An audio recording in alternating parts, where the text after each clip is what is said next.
আমরা কি উপায়ে বিভ্রান্তিহীন মানুষ হতে পারি? আমরা কিভাবে নিশ্চিতভাবে জানতে পারি যে আমরা সঠিক পথেই যাচ্ছি, যে আমরা আসলে আল্লাহর ক্ষমা ভিক্ষা চাচ্ছি? আর একদিকে আপনারা যদি শুধু এই ধরনের আয়াতই পড়েন, তবে আপনি পুরোপুরি বিষণ্ণগ্রস্ত হয়ে যাবেন যে যাই করি না কেন কিছুই যায় আসে না। আমি জানিও না বিচার দিবসের দেয়ালটি কি ঠিক দিকে থাকবে নাকি ভুল দিকটায়। আমি জানি না আমার তাওবা কি আসলে আন্তরিক নাকি কৃত্রিম। আমি জানি না। তাহলে কিভাবে জানতে পারি? কোরআনের একটি স্থান নিয়ে এত এত আলিম কথা বলেছেন, কোরআনের এত এত স্পেশালিস্ট মুতাদাব্বিরিন এটা নিয়ে কথা বলেছেন যে এই স্থানে আল্লাহর ক্ষমাপ্রাপ্তির বিষয়টা সবচেয়ে বিস্তারিতভাবে আলোচনা করা হয়েছে। ইসলামে ক্ষমার দর্শনের পুরো বিষয়টি ব্যাপকভাবে একটি স্থানে আলোচিত হয়েছে। এটা হচ্ছে সূরাতুজ জুমার। আর আমি এখান থেকে কিছু জিনিস প্রথমে আমার নিজের জন্য, এরপর সবার উদ্দেশ্যে আলোচনা করছি। যেমন এই খুতবার শুরুতেই বলেছি যে আমাদের সবার জন্যই এই আলোচনা। এই আয়াতগুলো সম্পর্কে আমি আপনাদের বলেছি, এর মানে এই নয় যে আমার এগুলোর দরকার নেই। এমন নয় যে আমি জান্নাতের গ্যারান্টি পেয়ে গেছি, আপনারা এখনো পাননি। বরং আমাদের সবার অবস্থা একই এখানে। আল্লাহ তাদের সম্পর্কে বলছেন যারা ইসলাম সম্পর্কে কথা বলে। আল্লাহ বলছেন, ওমান আহসানু ক্বালাম মিম্মান দাআ ইলাল্লাহ ওয়া আমিলা সলিহান ওয়া ক্বালা ইন্নানী মিনাল মুসলিমিন। আর তার চেয়ে কার কথা উত্তম যে আল্লাহর দিকে মানুষকে আহ্বান জানায় এবং নিজেও সৎ কাজ করে? এর মানে সে নিজেও আমলের ঊর্ধ্বে হতে পারবে না। শুধু কথা বলাই যথেষ্ট না, তার নিজেকেও আমল করতে হবে। ওয়া ক্বালা ইন্নানী মিনাল মুসলিমিন। আর সে স্পষ্টভাবে বলে দেয়, আমি মুসলিমদের অন্তর্ভুক্ত। এর দুইটি অর্থ। এক, সে মুসলিম হিসাবে গর্বিত। আর দুই, সে নিজেকে অন্যান্য মুসলিমের চাইতে উত্তম মনে করে না, সে নিজেকে বেশি ভালো মনে করে না। তাই আমরা সবাই একত্রে, সবারই একই অবস্থা। আল্লাহর সামনে অন্তত এই দুনিয়াতে কেউই একজনের চাইতে অন্যজন উত্তম অবস্থায় নেই। আর শুধু আল্লাহই জানেন যে বিচার দিবসে আমাদের অবস্থা কি হবে। আর আল্লাহ এখনো জানেন আমাদের অন্তরের অবস্থা কেমন। যে আয়াতটি দিয়ে আপনাদের বলতে চাচ্ছি এখানে, তা আশা দিয়ে শুরু হয়। এটা গুরুত্বপূর্ণ, কারণ আমাদের দিন আশা দিয়ে শুরু হয়, ভীতি প্রদর্শন দিয়ে নয়। এটা সাবধানবাণী দিয়ে শুরু হয় না। যদিও আমার খুতবা তাই দিয়ে শুরু হয়েছিল, কারণ আপনাদের অনেকেই ছোটবেলা থেকে সবচেয়ে বেশি যেটা শুনে বড় হয়েছিলেন তা হচ্ছে ইসলাম ভয় প্রদর্শন দ্বারা পূর্ণ। আমাদের দিনে অনেক ভয় দেখানো হয়েছে, এটা করলে আল্লাহ তোমাকে ধরবে। বাচ্চাকাল থেকে বাবা মা এটা বলে আসছে, তুমি হারাম কিছু করলে আল্লাহ তোমাকে অনেক শাস্তি দেবেন, এই ধরনের শাস্তি, জাহান্নামে ওই ধরনের শাস্তি, এই শাস্তি। এগুলো কোত্থেকে শুরু হয়? কুল।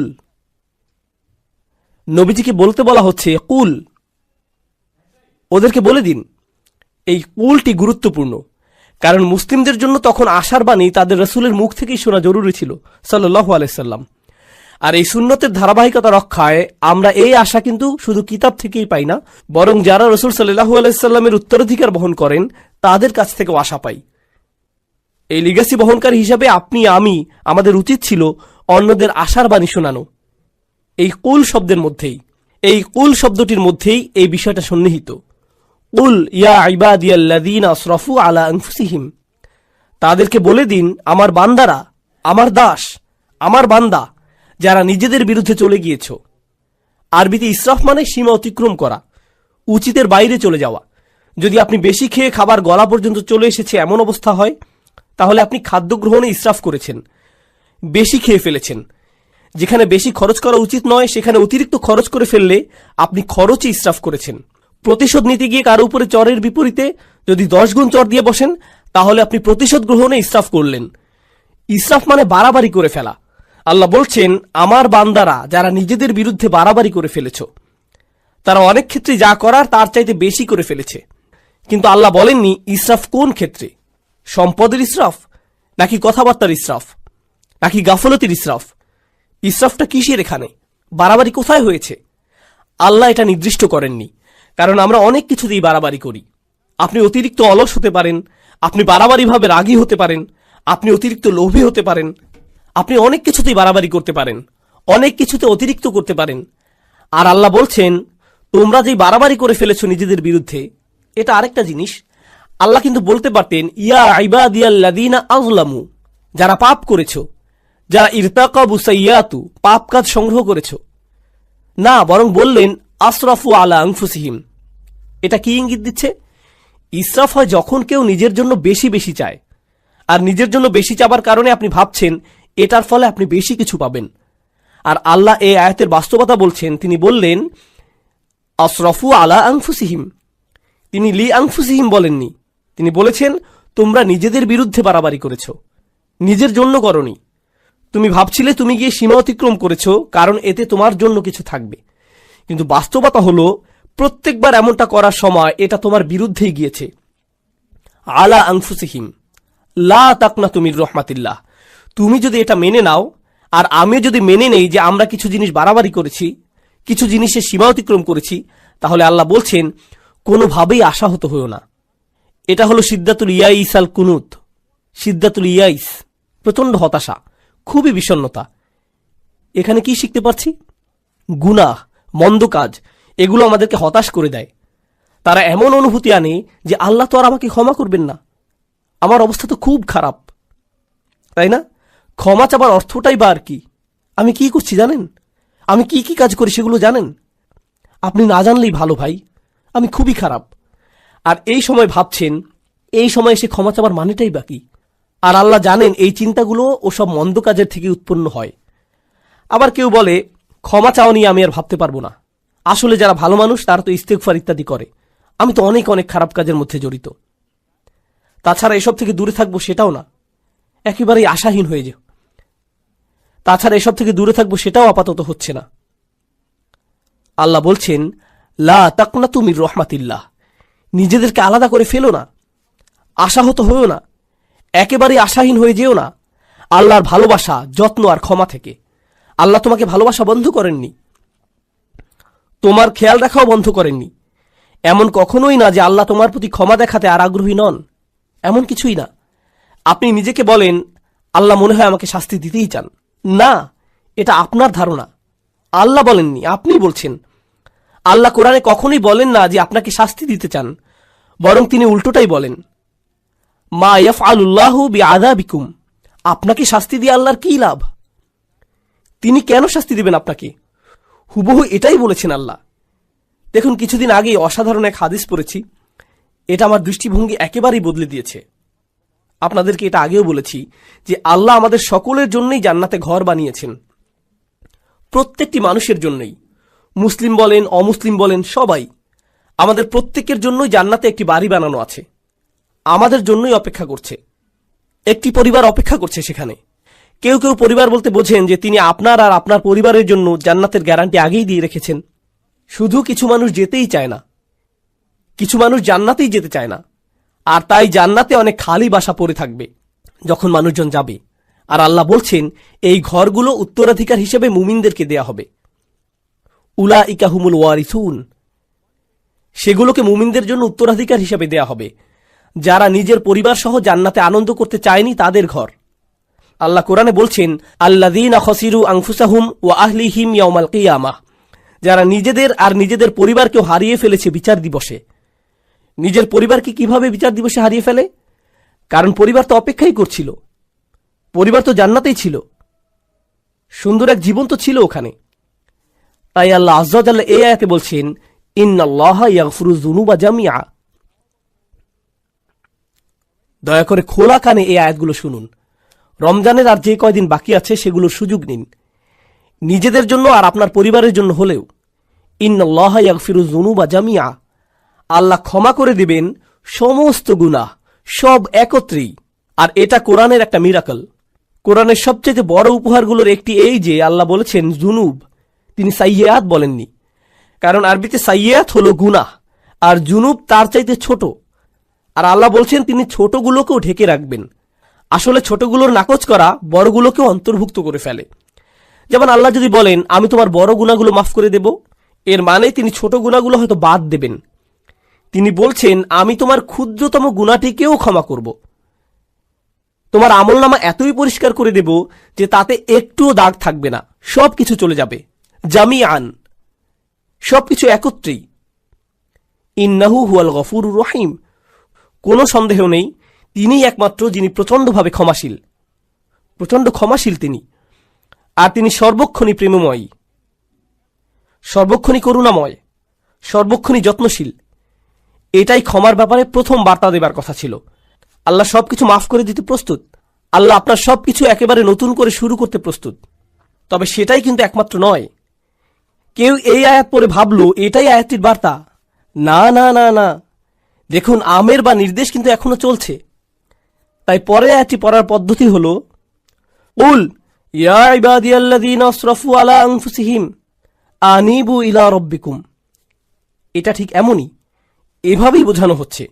এর মানে হলো, আমার বান্দারা, এখন যেহেতু জানো যে আমি সবকিছুই ক্ষমা করে দেব, আমার কাছে ফিরে আসো, নিজের মালিকের কাছে ফিরে আসো। এই বার্তার পরের অংশ এটাই। ক্ষমার আলোচনা ওখানেই শেষ হয়নি, তার কাছে ফিরে আসুন। তিনি বলছেন, আমি ক্ষমা করতে প্রস্তুত, কিন্তু আমার ক্ষমা বিনামূল্যে নয়। এটা অর্জন করতে তোমাকে কিছু একটা করতে হবে। আমার কাছে ফিরে আসো। আনিবু ইলা রব্বিকুম, নিজের অন্তর তোমার রবের দিকে ফিরিয়ে দাও। আমার কাছে ফিরে আসো। আনিবু ইলা রব্বিকুম, নিজের অন্তর তোমার রবের দিকে ফিরিয়ে দাও। দেখুন, আরবিতে তওবা আক্ষরিকভাবেও হতে পারে। আল্লাহর দিকে অন্তর ফিরে আসা তওবা হয়, আবার শারীরিকভাবে ফিরে আসাকেও তওবা বলা যেতে পারে। ইনাবা শুধু অন্তরের জন্য। আরবিতে ইনাবা ব্যবহৃত হয় যখন অন্তর আল্লাহর দিকে ফিরে আসে। তাই আল্লাহ বলছেন, তোমার অন্তর কোথায়? কি নিয়ে ব্যস্ত তুমি? কি নিয়ে বিভ্রান্ত তুমি?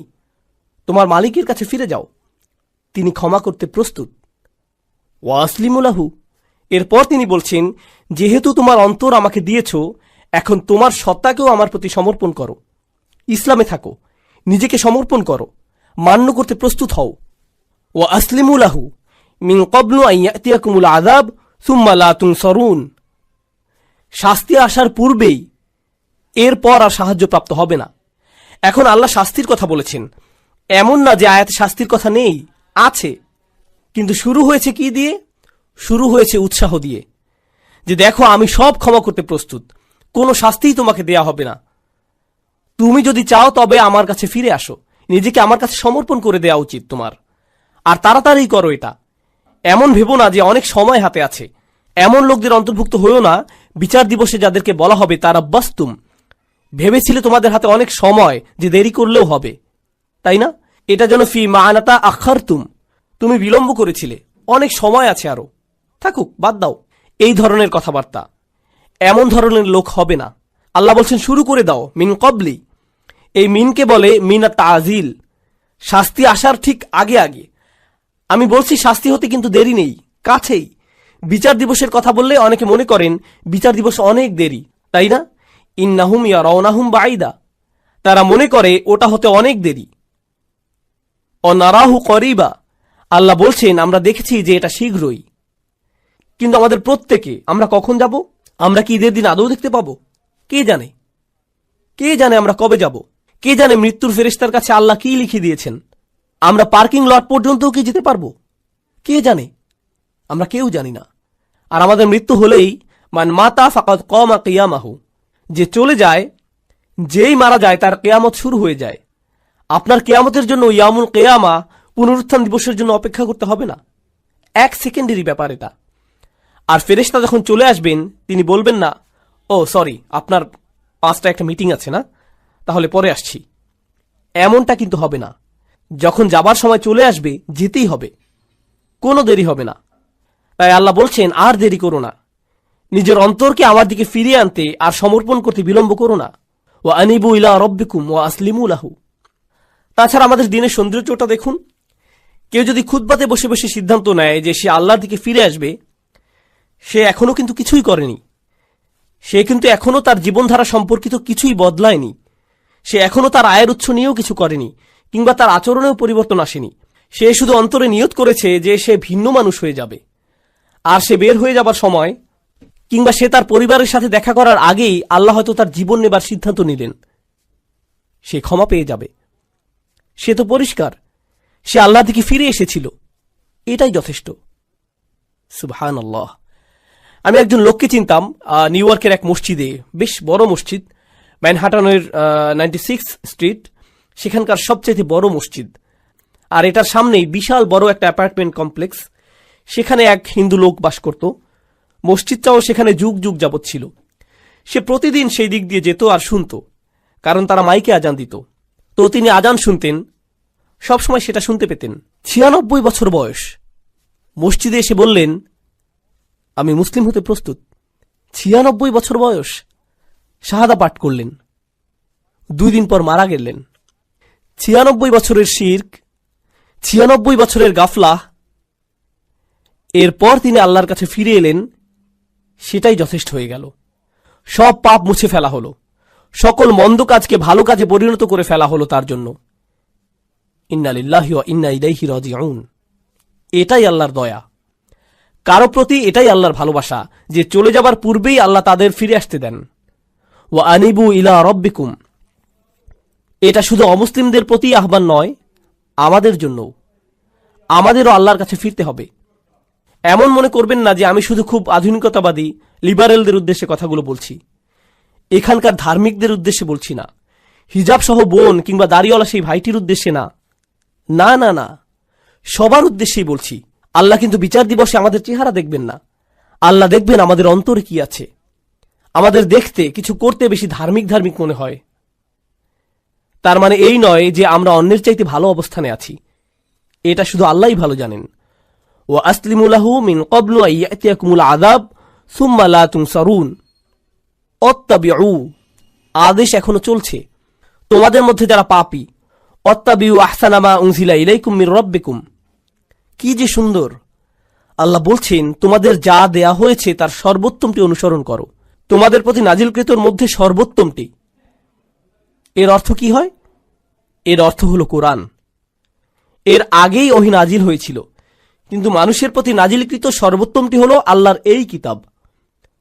আর কোনো কিছুই এর চাইতে উত্তম নয়। তোমরা কেন এর অনুসরণ করছো না? আল্লাহ এই আয়াতে আমাদের বলছেন, যারা তার দিকে ফিরে আসতে চায়, তার দিকে ফিরে আসার রাস্তাটি হলো তার কিতাবের অনুসরণ করা। আর না বুঝে কোনো মানচিত্র তো আপনি অনুসরণ করতে পারবেন না। আপনি দিক না চিনলে মানচিত্র কিভাবে অনুসরণ করবেন? আপনার আমার এই কিতাবের সাথে সরাসরি সম্পর্ক করা দরকার। যদি আপনি এই কিতাবটিকে উপেক্ষা করে চলছেন, তবে এই আয়াত আপনার জন্য। আপনি আমি যদি ক্ষমা চাই, তবে এই কোরআনের সাথে সরাসরি সম্পর্ক করতে হবে। এটা পড়ুন, কি বলতে চাচ্ছে সেটা বোঝার চেষ্টা করুন, আন্তরিকতার সাথে আল্লাহর কাছে দোয়া করুন, হে আল্লাহ, এই কিতাব বুঝতে আমাদেরকে সাহায্য করুন। আমি অনুবাদ পড়ছি, কিছুই বুঝছি না, আমাকে এর ব্যাখ্যা বুঝতে সাহায্য করুন। আপনি কি বলতে চাচ্ছেন আমাকে বলুন। ইয়া আল্লাহ, আরবি শিখা আমার জন্য সহজ করে দিন, যেন আমি আপনার কিতাবের সাথে সম্পর্ক করতে পারি। আল্লাহ আপনার জন্য সহজ করে দিবেন। তিনি করবেন না এমন হবে না। সমস্ত মানব জাতির প্রতি এটা খোলা দাওয়াত। তিনি বলেছেন তিনি সহজ করে দিবেন। আমি তো এটা আপনার জন্য সহজ করে দিতে পারবো না, আল্লাহ পারবেন। ওয়ালাকাদ ইয়াসসারনাল কুরআনা লিযিকরি। তিনি বলছেন আমরা তো কোরআন সহজ করে দিয়েছি। তিনি বলেননি লিল আরব। তিনি শুধু আরবদের জন্য সহজ করে দেননি, বরং পুরো মানব জাতির জন্য সহজ করেছেন। এটাই তার ওয়াদা। তাই তাকে কিছু আন্তরিকতা দেখান, নিজের পক্ষ থেকে কিছু প্রেরণা দেখান যে আপনি প্রস্তুত, যে আমিও ফিরে যেতে চাই। আপনি দেখতে পাবেন দরজা তার থেকেই খুলে আসছে। অত্তাবিউ আহসানা মা উনজিলা ইলাইক মির রাব্বিকুম। যা পাঠানো হয়েছে তার সর্বোত্তম অনুসরণ করো। অর্থাৎ এই কিতাবের চাইতে উত্তম বার্তা, উত্তম উপদেশ তো কখনোই তোমরা পেতে পারতে না। কোন মুসলিমের এই কিতাবের সাথে সরাসরি সম্পর্ক থাকা মানে উপদেশ পাবার জন্য সবসময় কেউ না কেউ থাকা, তার অন্তরকে শান্ত করার জন্য কেউ না কেউ সবসময় আছে। আপনি কোরআনের যে কোনো পৃষ্ঠা খুলে পড়া শুরু করুন, শান্তি আর সুখ পাবেন। আপনি খুশুখুশুর সাথে সালাত আদায় করুন আর আল্লাহর কথাগুলো তিলাওয়াত করুন, এমন সমাধান পেয়ে যাবেন যেটা কল্পনাও করেননি। আল্লাহর কথার মাধ্যমেই সেটা চলে আসবে আপনার কাছে। কোরআন অসীম, সর্বক্ষণ প্রাসঙ্গিক। এটা এমন একটা কিতাব যেটা সর্বকালে উপযুক্ত, আক্ষরিকভাবেই। কলেজে থাকতে আমি এক বন্ধুর সাথে এই এক্সপেরিমেন্ট করেছিলাম। তাকে বললাম, বন্ধু, সবাই তো বলে কোরআন হেদায়েত, চলো একটা এক্সপেরিমেন্ট করি। প্রত্যেকবার আমাদের কোনো সমস্যা হলেই চলো কোরআনের কোনো একটা পৃষ্ঠা খুলে পড়া শুরু করি, দেখি কোনো সমাধান পাই কিনা। আমরা এমন 2-3 মাস যাবত করলাম, আর সুবহানাল্লাহ, আমরা প্রতিদিন মেলাতাম।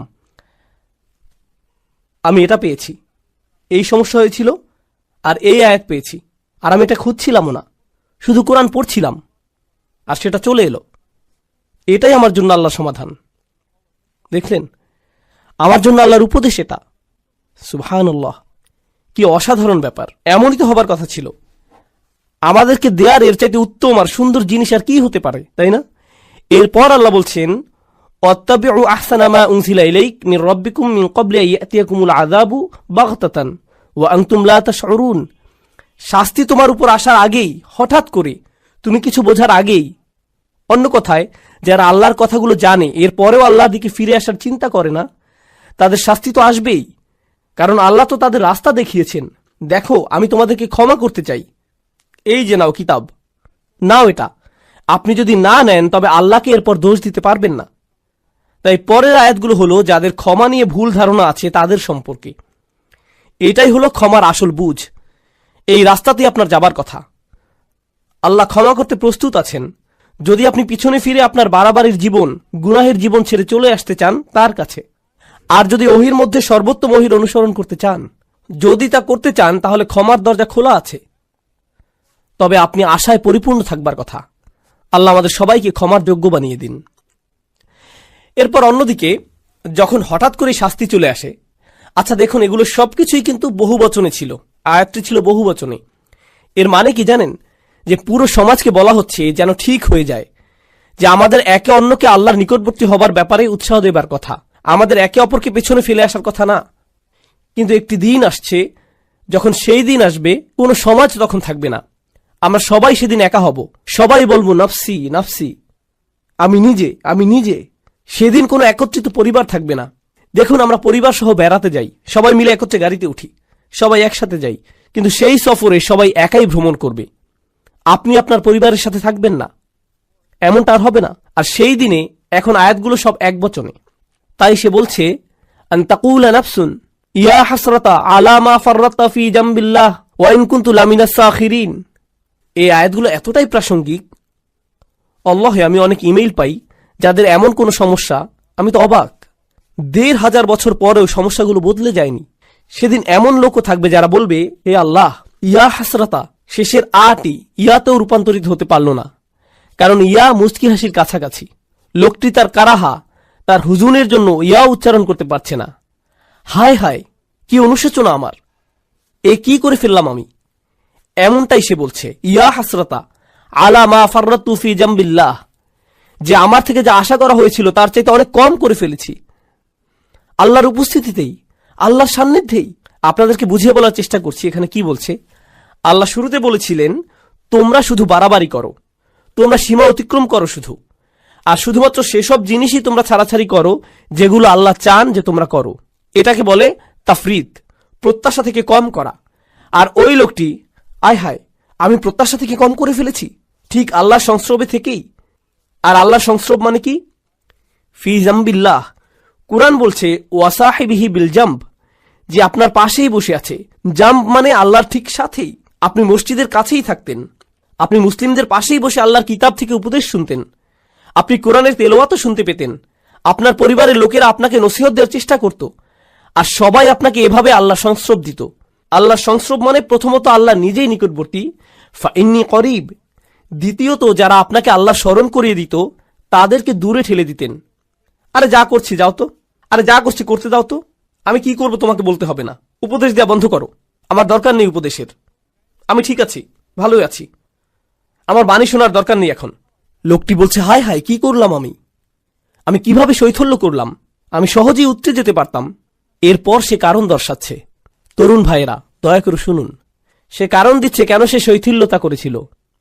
সে বলছে, ওয়া ইন কুনতা লামিনাস সাখিরিন, আমি ঠাট্টা বিদ্রুপকারীদের মধ্যে অন্তর্ভুক্ত ছিলাম। আমি এই সব কিছুকে কৌতুক মনে করেছিলাম, আমি এই সব কিছুকে হাওয়ায় উড়িয়ে দিতাম। ধুর, নসিহতের প্রতি এমনই আচরণ করতাম, আক্ষরিকভাবেই। সাখির, আমি পাত্তাই দিতাম না। অনেক মানুষ আছে না আল্লাহর ক্ষমার উপর ভরসা হারিয়ে ফেলে। এই আয়াত তার পরের ধাপ বলছে, এটা যারা ক্ষমাকে পাত্তাই দেয় না তাদের কথা বলছে। তারা মনে করে এইসব মজা। কিসের জন্য ক্ষমা? ও, বিচার দিবস, আচ্ছা, এটাকে তারা গুরুত্বই দিত না। এখন এই লোক বিচার দিবসে দাঁড়িয়ে চিৎকার করছে, হে আল্লাহ, কিভাবে আমি এটাকে পাত্তা না দিয়ে থাকলাম, এটাকে কেন কৌতুক মনে করলাম। এরপর দ্বিতীয় ধরনের লোক, আও তাকুলা লাউ আন্নাল্লাহ হাদানি, দ্বিতীয় ধরনের লোক বলছে, ইস, যদি আল্লাহ আমাকে হেদায়েত দিতেন, এটা আল্লাহর দোষ, তিনি যদি আমাকে হেদায়েত দিতেন তাহলে লাকুনতা মিনাল মুত্তাকিন, তাহলে আমি মুত্তাকিদের অন্তর্ভুক্ত হতাম। আল্লাহ সিদ্ধান্ত নিয়েছিলেন যে আমি বিদ্রুপকারী হব, আল্লাহরই সিদ্ধান্ত যে আমি নামাজ পড়িনি, আল্লাহ ঠিক করেছিলেন যে আমি অলস থাকব, তিনি ঠিক করেছিলেন আমি বদরাগী হব। এটা তো আমার দোষ না, এটা আল্লাহর দোষ। এটাও সে বিচার দিবসে বলছে। সে এই দুনিয়াতে মিথ্যুক ছিল, আখিরাতেও মিথ্যুক। তুমি আল্লাহর উপরে চাপিয়ে দিচ্ছ। হ্যাঁ, যেন সব দোষ তারই, যেন তারই সব দোষ, যেন তোমার কোনোই দোষ নেই। সুবহানাল্লাহ, এটা তো অন্য কারোর জন্য করো না। কেউ রাস্তায় তোমাকে আটকে দিল, আল্লাহর দোষ। এই লোক, সে তো গাড়ি চালাতেই জানে না, দেখে চালাতে পারে না, তাকে ফাইন করা উচিত। তাকে কেন দোষ দিচ্ছ? নিজেকে তো দোষ দাও না, তাই না? আপনি কোনো গ্রোসারি দোকানে গেলেন, ক্যাশ রেজিস্টারে গিয়ে টাকা পরিশোধ করছেন। এখন সেই লোক টাকা ফেরত দিল না, 10 টাকা ফেরত পাবেন আপনি, সেটা সে দিল না। এই যে আমার 10 টাকা কই? সে বলল এটা তো আল্লাহর দোষ, আল্লাহ ঠিক করেছেন আপনি টাকাটা পাবেন না। কি বলছেন আপনি? আমার 10 টাকা ফেরত দিন। অন্য মানুষদের কাজে তাদেরকে দোষ দিতে আপনি ঠিকই জানেন, কিন্তু যখন নিজের বিষয় আসে তখন বলেন না না না, আল্লাহ সিদ্ধান্ত করেছেন যে আমি মন্দ কাজ করব। আসলেই মুনাফিক। এভাবেই চলবেন আপনি? এই অজুহাতের পেছনেই লুকাবেন আপনি? এই কথা বিচার দিবসেও বলছেন? আমি তো মুত্তাকিই হতাম যদি আল্লাহ হেদায়েত দিতেন। তিনি আমার গোমরাহির সিদ্ধান্ত নিয়েছেন, পুরোটাই আমার তাকদীর। আও তাকুল হিনা তারাল আযাব লাউ আন্না লি কাররাতান। এরপর যখন সে শাস্তি দেখতে পেল, বলল আচ্ছা আচ্ছা আচ্ছা, ঠিক আছে, আসলে আমারই দোষ, আমি মানছি। যখন সে শাস্তি দেখতে পেল, আমাকে আরেকটি সুযোগ দিন। লাউ আন্না লি কাররাতান, যদি আমি আরেকটি সুযোগ পাই, ফাআকুনা মিনাল মুহসিনিন, আমি তবে শুধু মুসলিম না, শুধু মুমিন না, আমি মুহসিনিনদের অন্তর্ভুক্ত হয়ে যাব। মুহসিনের সংজ্ঞা কি? আল্লাহর ইবাদত করা যেন তাকে দেখতে পাচ্ছেন। এখন আল্লাহ শাস্তি দেখার পর সে বলছে আমি আল্লাহর ইবাদত করব যেন শাস্তি দেখতে পাচ্ছি, আমার ইহসান থাকবে, আমি প্রস্তুত। ইয়া আল্লাহ, আমাকে একবার ফেরত পাঠান, আমি খুব ভালো হয়ে যাব, আমি বদলাতে একদম রাজি আছি, শুধু একটা সুযোগ দিন, আপনি তো আর রহমান, আমাকে তো সুযোগ দিবেন। এই ধরনের কথাগুলো মানুষেরা বলবে, এসব অজুহাত তারা দেবে, কারণ ক্ষমা পাওয়ার মানে কি তারা বুঝতেই পারেনি। আর আল্লাহ তাদের কি উত্তর দেবেন? খুতবা শেষ করতে করতে বলছি, বালা, না না না, বরং উল্টো। প্রথম যেই লোকটি বলেছিল ইয়া আল্লাহ আমার শৈথল্য হয়ে গিয়েছে, আমি দুঃখিত, না, আপনার দুঃখিত হওয়াতে কিছু যায় আসে না। দ্বিতীয় লোকটি যে বলল যদি আল্লাহ আমাকে হিদায়াত দিতেন তবে আমি ঠিক থাকতাম, আল্লাহ বলছেন এই যুক্তি এখানে চলবে না। বালা, ইয়া আল্লাহ আমাকে আরেকটি সুযোগ দিন, এবার ঠিকই ভালো হয়ে যাব, সত্যি বলছি, এবার সবকিছু ঠিকঠাক মতো করব, খুবই গুরুত্ব সহকারে করব, আর ঠাট্টার পাত্র বানাবো না এবার। আল্লাহ বলছেন না, সেই সময় শেষ। আমি তোমাকে বার্তা পাঠিয়েছিলাম যে আমি সব মাফ করে দিব, কিন্তু তুমি পাত্তা দাওনি, তুমি ছুঁড়ে ফেলেছিলে, সেই আমন্ত্রণে থুতু দিয়েছিলে, তুমি এটাকে কৌতুক ভেবেছিলে, সেটা তোমার দোষ, সব তোমার দোষ। আল্লাহ বলছেন বালা কদ জাআতকুম আয়াতি, আমার আয়াত এসেছিল তোমার কাছে, আর এটা এক বচনে। এর মানে কি জানেন? ওহী রাসূলুল্লাহ সাল্লাল্লাহু আলাইহি সাল্লামের কাছে এসেছিল, কোরআন তার কাছে এসেছিল, আর তার মাধ্যমে আপনাদের সবার কাছে আলাদা আলাদা করে। আল্লাহ বলছেন জাআতকা আয়াতি, জাআতকা আয়াতি, আমার আয়াত তোমার কাছে এসেছিল, আর তোমার কাছে, আর তোমার কাছে। আর এটা আতাতকা আয়াতিও নয়, বলছে জাআতকা আয়াতি। যা মানে অনেক দূর থেকে আসা। আমি সপ্ত আসমান থেকে কোরআন পাঠিয়েছিলাম, অগণিত ফেরেশতা সহ পাঠিয়েছিলাম আল্লাহর শেষ রসুল সাল্লাল্লাহু আলাইহি সাল্লামের কাছে। তিনি রক্তাক্ত হয়েছিলেন যেন তুমি একদিন কোরআন পড়তে পারো, আমরা যেন কোরআন তেলাওয়াত করতে পারি। এজন্য মানুষ জীবন দিয়েছে, মানুষ জীবন বিকিয়ে দিয়েছে, যেন একদিন মানুষ লা ইলাহা ইল্লাল্লাহ বলতে পারে, যেন একদিন কিতাবটি খুলে ফাতিহা পড়তে পারি। সে আয়াত তোমার কাছে এসেছিল, ফাকাযযাবতা বিহি, আর তুমি ভেবেছিলে এই সবকিছুই মিথ্যে, সেগুলো উপেক্ষা করেছ। অস্তাকবারতা, তুমি অহংকারপূর্ণ ছিলে, আমার বাণীর প্রতি আর আমার কিতাবের প্রতি অহংকার করেছিলে, এত দূর থেকে আসা বার্তাকে উপেক্ষা করার সাহস করেছ তুমি, এটাই তুমি ছিলে না? ওয়াকুনতা মিনাল কাফিরিন, তুমি তো সবসময় কাফির ছিলে। চাইলে এখন আল্লাহর কাছে এসে সারাদিন ধরে কাঁদতে পারো, এটাই হলো ক্ষমার প্রকৃত বুঝ। আল্লাহর আয়াত আমাদের সবার কাছে এসেছে। এই মাসে আমরা ওহী আগমন উদযাপন করি, এই মাসে আমরা বলতে পারি ইয়া আল্লাহ আপনার আয়াত এসেছে আমার কাছে, আমাদের সবার কাছে আপনার আয়াত এসেছে, আর আমরা এগুলোর প্রতি অহংকারী হব না, আমরা এগুলো উপেক্ষা করব না, আমরা গুরুত্ব সহকারে নেব সেগুলো। কোরআনের সাথে আপনার সম্পর্ক এই মাসেই ঠিক করুন, যেন মাস শেষ হবার পরেও সেটা চালিয়ে যেতে পারেন। সেসব মানুষদের অন্তর্ভুক্ত হন। দোয়া করি যেন আমি তাদের মধ্যে হতে পারি, যেন আপনারা তাদের মধ্যে হতে পারেন, যেন আল্লাহ আমাদের জন্য কোরআনের সান্নিধ্যে যাওয়াটা সহজ করে দেন। যত দিন যায় আরো কাছে যেন যেতে পারি, অলসতা যেন আমাদের কখনো ছুতে না পারে। এই উপহার, এই ভালোবাসা কোরআনের প্রতি যা আল্লাহ আমাদেরকে দিয়েছেন, সেটা যেন আমরা সবার কাছে ছড়িয়ে দিতে পারি, সেই দোয়া করছি। এই উপহারের মহত্ব ও গুরুত্ব যেন আমরা আমাদের সন্তানদের মাঝে ছড়িয়ে দিতে পারি, তাদের মধ্যেও যেন এই ভালোবাসা গড়ে ওঠে। আপনার বাচ্চাকে ভিডিও গেম কিনে দিলে কত খুশি হয় খেয়াল করেছেন? তাদের চেহারার আনন্দ লক্ষ্য করেছেন? ঈদ আসছে, তাদেরকে আমরা খেলনা দেব, তখন তাদের চেহারার আনন্দ দেখেন, কত খুশি তারা।